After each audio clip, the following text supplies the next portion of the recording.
Good day, ladies and gentlemen. This is Glenn Tan speaking. This time, I'm continuing to talk about FreeMatch, the controller.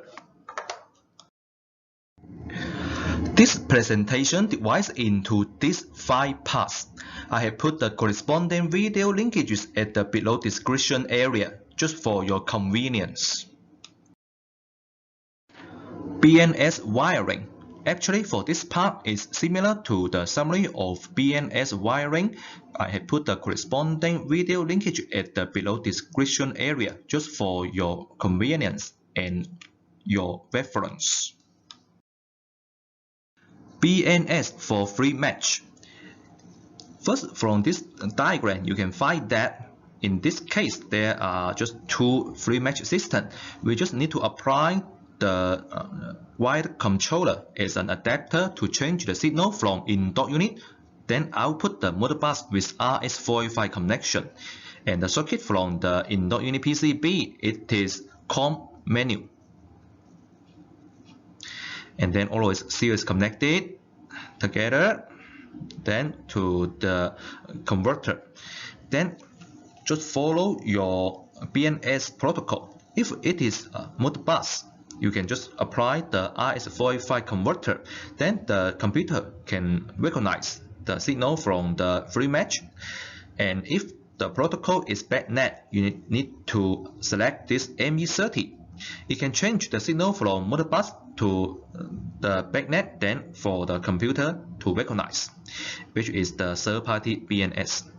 Here, I just offer you the corresponding wired controller and the RS485 converter, the part codes,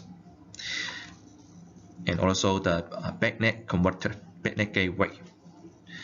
And also, if the wired controller locates at the last, there is a built-in resistor. You need to turn on this switch to turn it on to ensure the communication. If this wired controller locates at the middle, no need to turn on the built-in resistor, just keep it default, is fine. BACnet gateway ME30. First is from this diagram. You can find that it just changed the signal from the light commercial air conditioner, either it is RAC, FreeMatch, UMatch, that which is the RS485 connection. Then from here, it can reverse or to change the signal from modbus to BACnet, which is output from here, then to router. And if there is only one, you can directly connect to the PC. And which is this one here.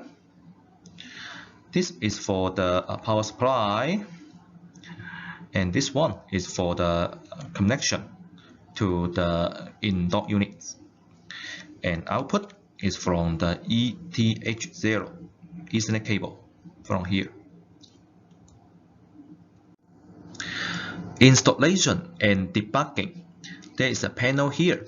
When you pull it up and remove it, you will see the inside indicators, which is this one. This time we just apply this RS485-1, and also on the wiring you need to check whether it is fresh or not. If it is not, that means the polarity is not correct. You need to change the A and B is fine.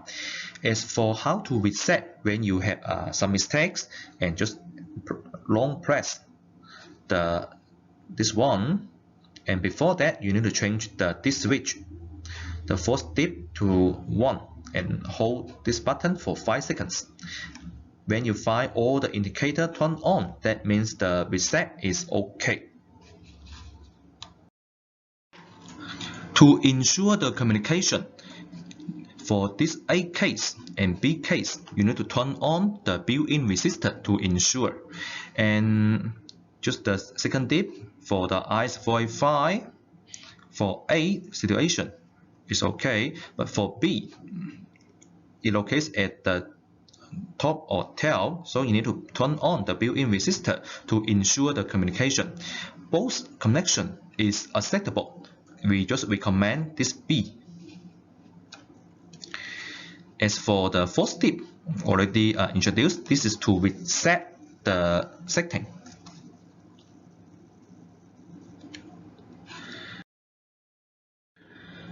Here is how to do the setting on the computer for first commissioning. You need to connect the Ethernet cable from here to the PC, and also on the PC you need to input this IP address on the browser. Then we offer you this username and password, then you can get into this setting. And from here you need to select this one to change the parameter, which is at this page. The upper side is the information for this ME30. If there is only one ME30, no need to change, just confirm the information is fine. And if there are more than one, for example 2 or 3, you need to change this IP address to be different for different ME30. For example, you can change the last value to be this 201 is fine. As for the other one is this device ID, also only one ME30, no need to change. 2 or more ME30, change this one to be different. This is for the computer or the third-party BNS to identify different ME30. Okay. As for this part, access platform currently only support the third-party. Gree also has the GBNS. And the last step is just to reset the power for this ME30, then all the setting is finished. Here is the summary of all wireless and wired controller and also the accessory for the connection. Just for your reference, I put it inside this Excel file. The download linkage, I put it at the below description area, just for your convenience. That's all for this presentation. If you still have any other question, just feel free to contact me on my personal email address. Hasta la próxima!